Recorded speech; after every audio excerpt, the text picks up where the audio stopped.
নমস্কার বন্ধুরা, আমি পিপাসা কিচেন ঘরে সবাইকে স্বাগত। প্রতিদিনের মতো আবারও আজ একটা রান্নার ভিডিও নিয়ে চলে এসেছি। আজ এই রান্নাটি তোমাদের সাথে শেয়ার করছি।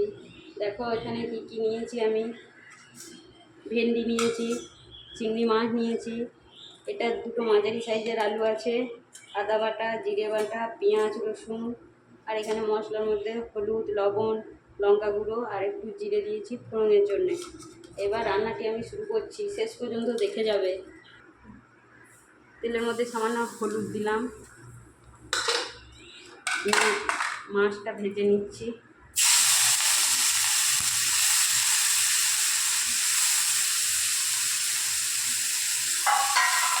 মাছটা একটু ভাজা ভাজা করে নেব।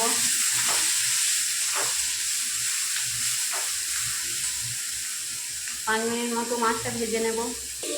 চিংড়ি মাছটা ভাজা হয়ে গিয়েছে, এবার তুলে নেব।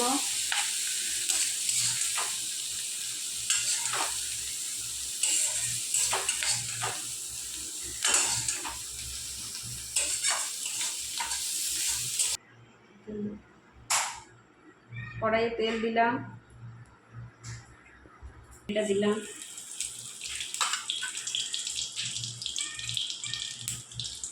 রসুন কুচিটা দিয়ে দিলাম,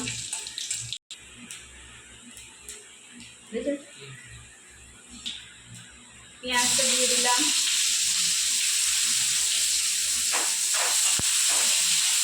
পেঁয়াজটা একটু ভাজা ভাজা করে নেব।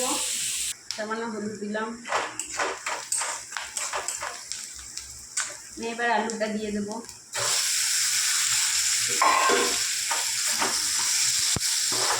আলুটা কিছুক্ষণ ভেজে নেব। আলুটা ভাজা হয়ে গিয়েছে, এবার ভেন্ডিটা দিয়ে দেবো।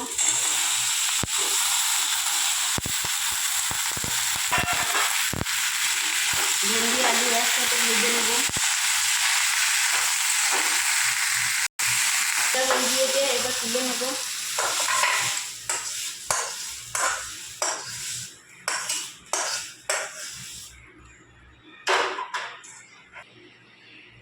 কড়াইয়ে তেল দিলাম আবার একটু,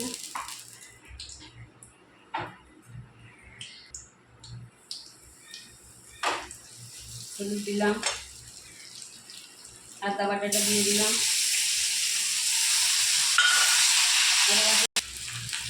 জিরে বাটাটা দিয়ে দেবো।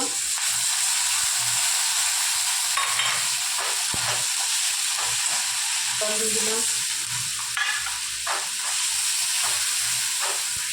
হলুদ, লবণ আর লঙ্কা গুঁড়োটা দিয়ে দিলাম। এবার মশলাটা একটু কষে নেব। এবার সামান্য চিনি দিলাম। তোমরা তোমাদের পরিমাণ অনুযায়ী লবণ, হলুদ, চিনি, লঙ্কা গুঁড়ো সব দেবে। আমি আমার সবজির পরিমাণ অনুযায়ী দিলাম। আমার সবজি মশলা থেকে তেল ছেড়ে দিয়েছে, এবার আমি সবজিটা দিয়ে দেবো।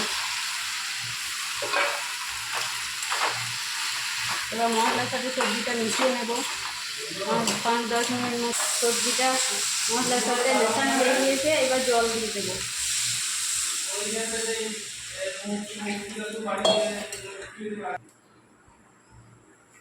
ঢাকাটা এবার খুলে দিলাম।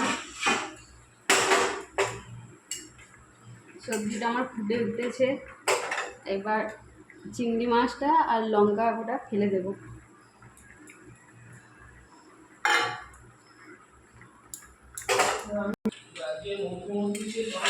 সবজির মধ্যে চিংড়ি মাছটা দিয়ে দিলাম।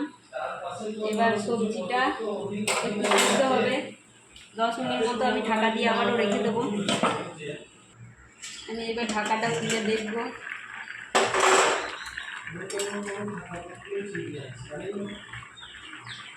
আমার সবজি সিদ্ধ হয়ে গিয়েছে,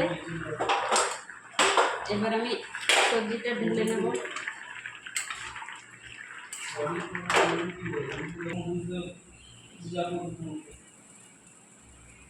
আমার রান্নাটি হয়ে গিয়েছে। আজ আমি তো করলাম চিংড়ি ভেন্ডি।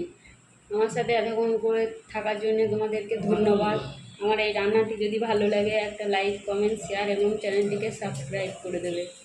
আজ আসি, অন্যদিন আবার একটা ভিডিও নিয়ে আসবো। দেখলে চ্যানেলটাকে ফলো করে দেবে।